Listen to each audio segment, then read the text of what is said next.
Tortoise, tortoise, tortoise, tortoise, tortoise, tortoise.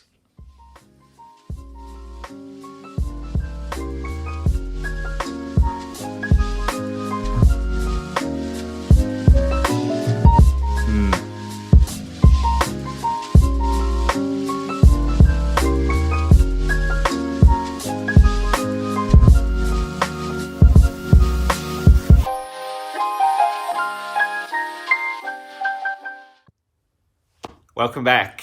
Here we are. Vinyl finds 100 and something. I'm not quite sure what. I am filming on a new app on my new phone. It's meant to be a sort of a higher quality thing than a standard iPhone video. So either my face is completely blurred out and the background is really sharp right now, or vice versa. Hopefully it's vice versa. My next part of my vinyl find, stuff I found in the past couple of months. I think all of this, apart from one, is stuff I found in Melbourne.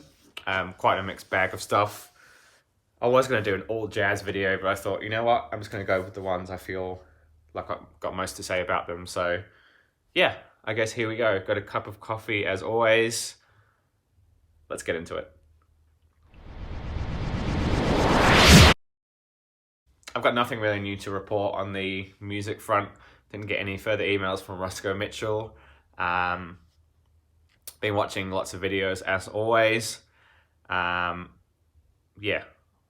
the usual people. I just honestly just finished watching Dr. Rhythm's latest video, their music sharing session, which is always really inspiring.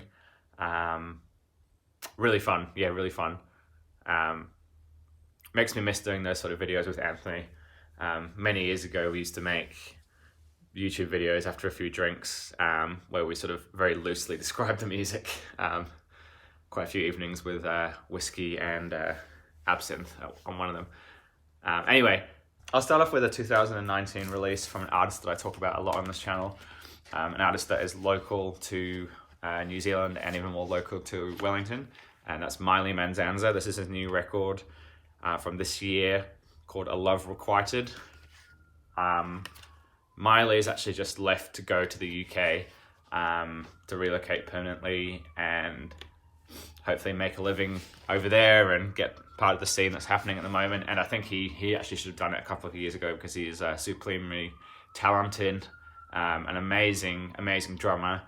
And the really interesting thing about his music and his releases is that he is the drummer and he is the band leader.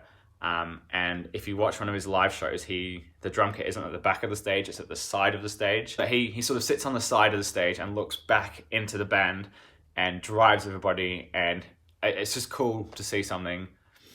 I guess, and down here I don't see that very often. I'm sure if I went to go see a lot of jazz shows overseas, that's probably more common. But yeah, he just really has this amazing sense of control and tone and texture, and I've seen him 5 or 6 or 7 times, and yeah, it's quite sad that he's going, but I completely think he should be, because there's just not enough of a scene to support him here, or there's no room for growth. The ceiling is quite low in a way, I suppose, because yeah, absolutely supremely talented. You sort of have to go overseas if you're going to really make a big go of it, I think.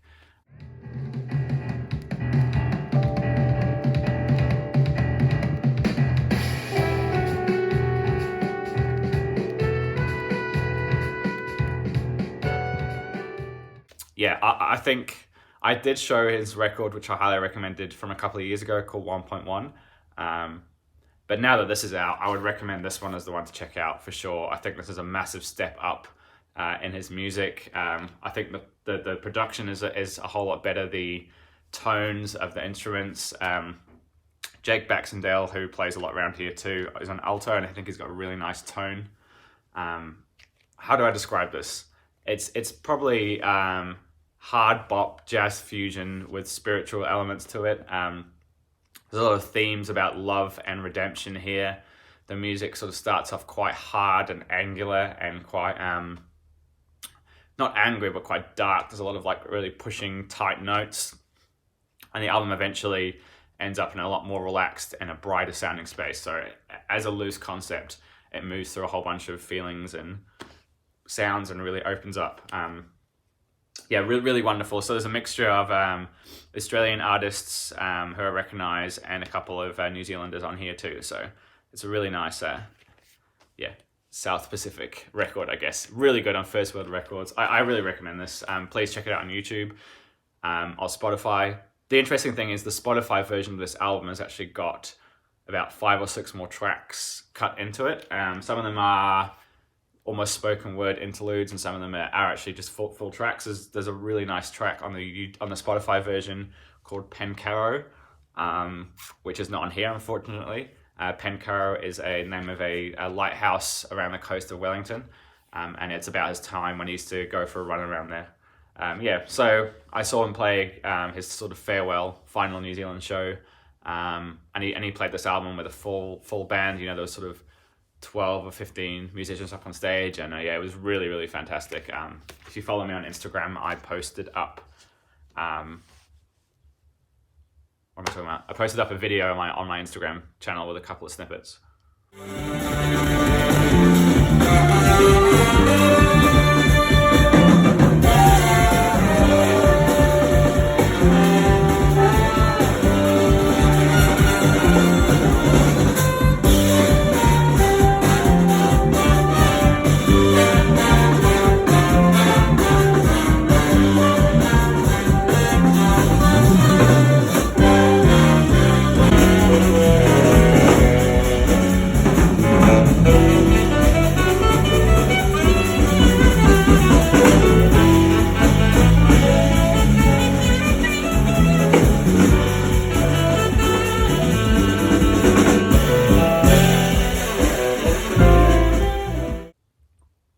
Hopefully he goes on and does some big things. Over there, I saw on the internet he was playing at Ronnie Scott's in the UK, which is kind of a big deal, I guess. I think it was last night, I think he was playing.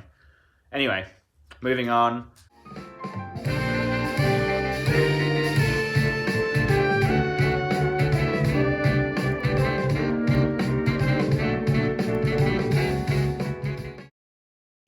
Should we do jazz? Go on then.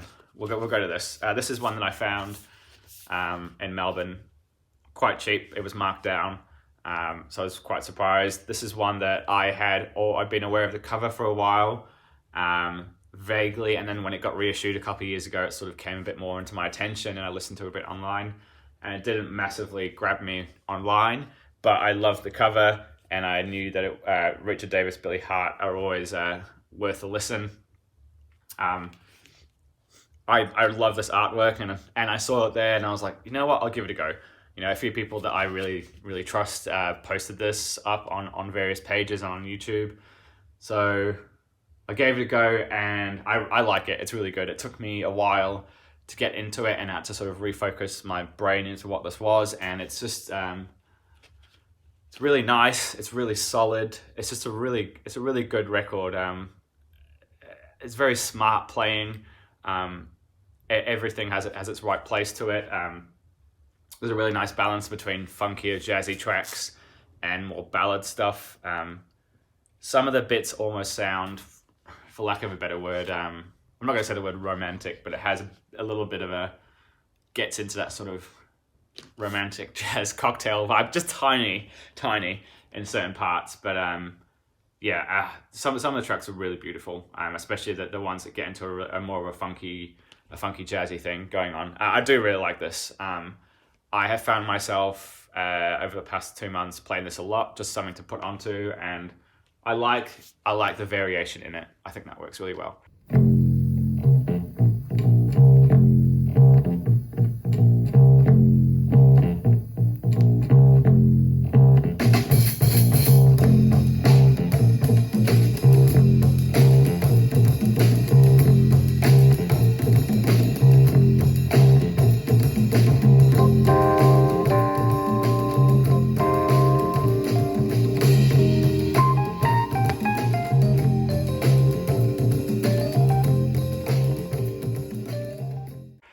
Michael Sardaby, Gail, Michel Sardaby. Michel, I think, was a French piano player, and then obviously the other two are American.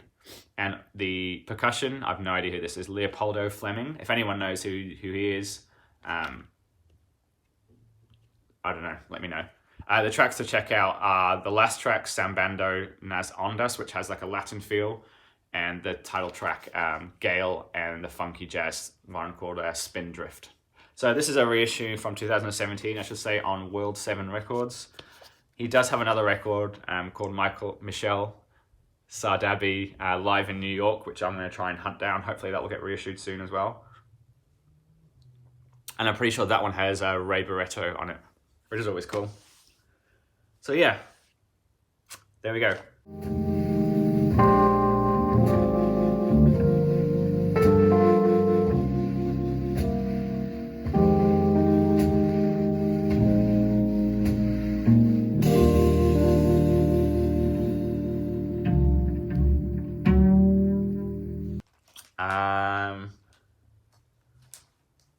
Got some folky things. This is something that I didn't know.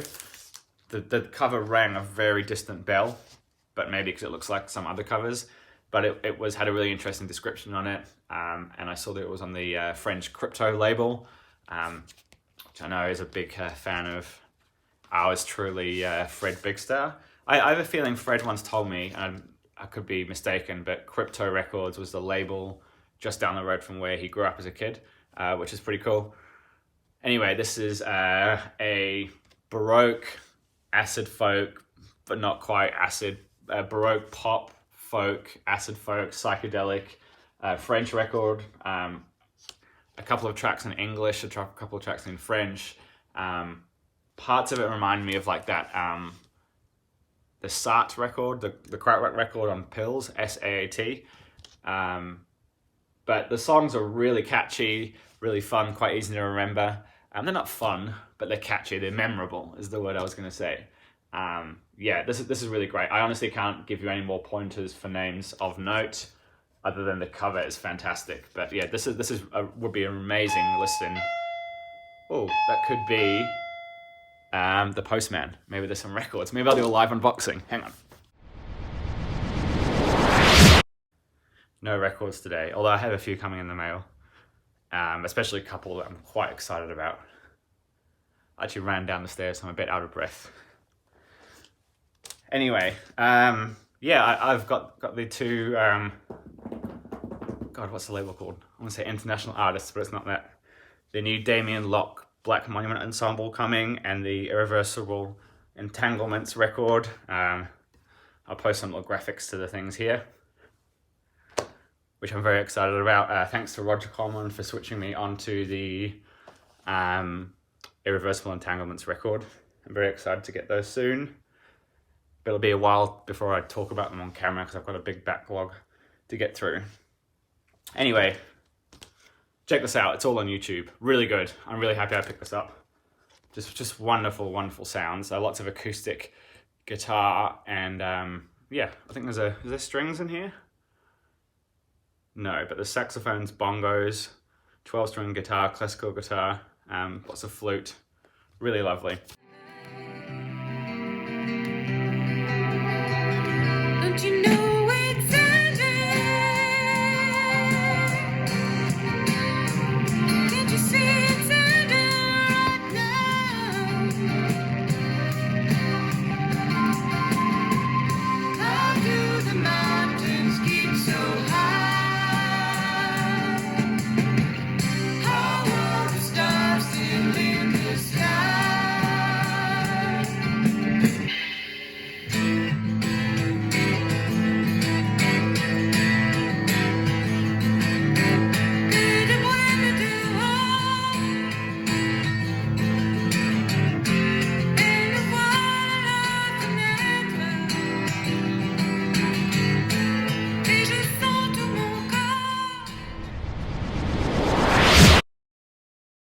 This is a record I've been after for a while. It's not massively hard to get. It's still very much in print. Bill Callahan's Dream River. I have been vaguely listening to him on and off for a couple of years, but nothing has, probably about 3 or 4 years now. Basically, Apocalypse is the one I sort of picked up on him on. and nothing really grabbed me at the time to pick up the records. I enjoyed them, but for whatever reason, they didn't grab me straight away. But weird link. When that Wild Wild Country documentary came out was it a year and a half ago, which I highly recommend if you haven't seen it. It's about a cult in Portland. I'll leave it at that. The soundtrack was done by Bill Callahan, and that got my attention. I thought I'm going to give him a proper go, and I went back and I checked out Dream River. And I remember specifically being on the plane flying. I don't know where I was flying to. Maybe I was flying to Melbourne for work or something, and I was listening to the track Summer Painter on here, and it really knocked my socks off. I thought it was fantastic, and it got me hooked onto this album.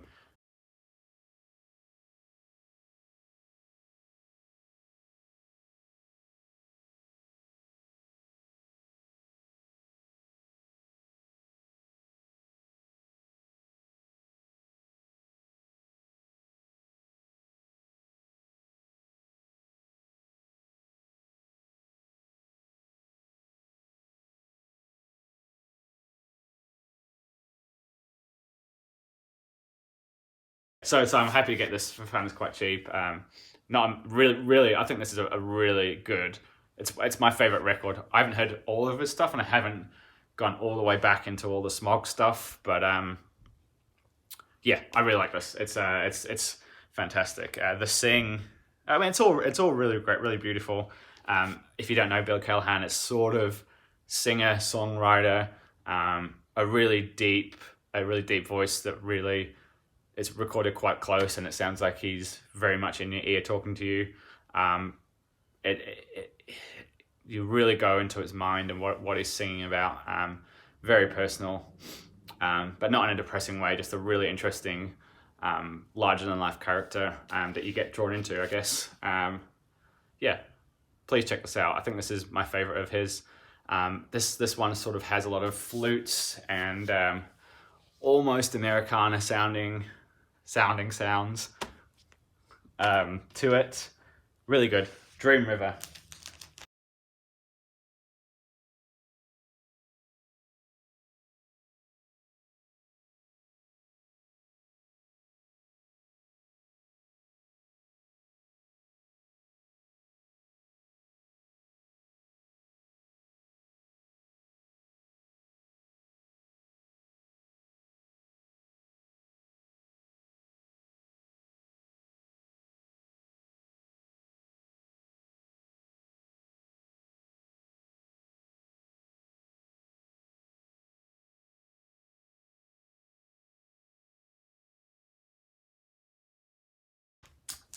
Okay, we got two more. This was, I think, the compilation of the year from 2017 or 18? 2015. Jeez, time flies. I remember when this came out, a lot of people were showing this. Really, really amazing compilation. It's shot up there to be one of my favorites. One that I'd just been meaning to check out, and you just don't see this sort of stuff in stores here. So to see it in Melbourne, I just picked up a copy straight away. This is the Côté Jazz compilation. I guess it's a compilation of rare and groovy, funky jazz from like the French West Indies. So yeah, really nice. It sounds kind of almost islandy and fun and happy, but also really funky and groovy. Some really nice summertime sounds in here. Yeah, I think this is amazing that people can dig up this stuff, and this compilation is really fantastic. Every track has something to it. This is all on YouTube for you to check out as well. But yeah, done from Heavenly Sweetness reissued label, which put out some really cool stuff. Yeah, what a fantastic cover as well. Côté Jazz. I guess, yeah, I'll put some Needledrops into this too, but yeah, I guess just really nice, laid back, summery, jazzy stuff, but with like a groovy island, that's not even a genre, it's a geographical shape. Jesus. Yeah, I don't know. Really good. If you don't know it, you should give it a listen, I think.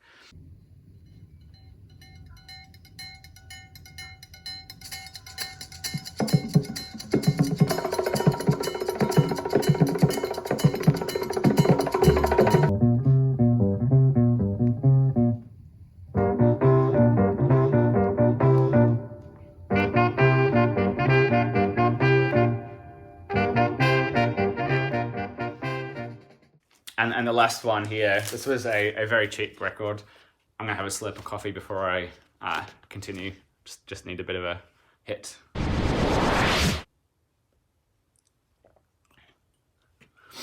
The last one is one that I guess my first time hearing it and knowing what it was, I remember it would have been maybe the second or third time I met Fred, and we were at Anthony's house and he brought some records over and he put this record on, and it didn't really grab me at first, but over the years, this was already about 5 or 6 years ago, it just sort of sat in my brain a little bit, and it sort of, I listened to it online and it grew on me, and I really enjoy it, and it's been on my want list for a long time, but just not enough to go on discogs and buy a copy, I guess. I knew I would find it eventually locally, and I found it in Melbourne straight away for $10, so I was really happy. This is Directions in Music. This came out in 1996 on the Thrill Jockey label, which I'm really happy to finally get this. This is obviously, the connection here is tortoise,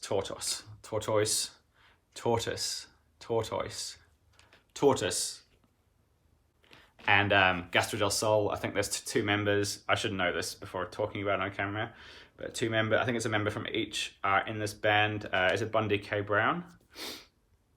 Fuck, I can't remember. But anyway, I can probably do a voiceover if I wanted to and talk about that.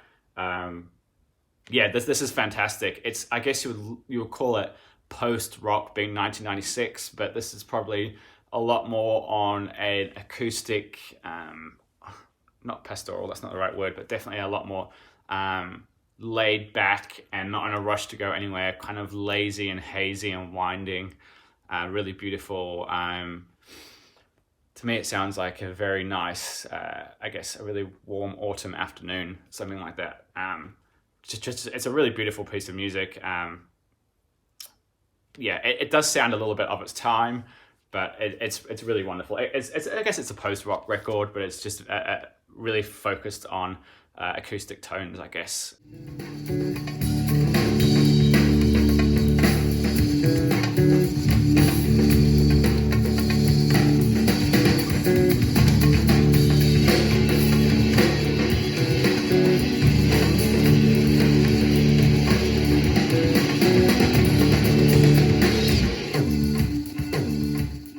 As a graphic designer, if that cover doesn't do anything for you, yeah, I think it's fantastic. It's really cool. I just also like that it's called Directions in Music.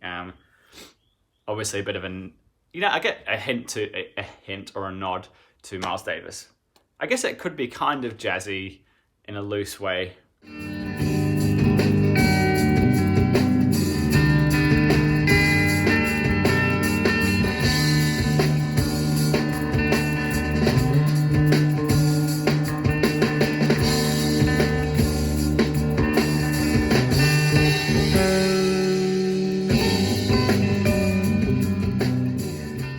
That was that. I sort of rushed through those a bit too much.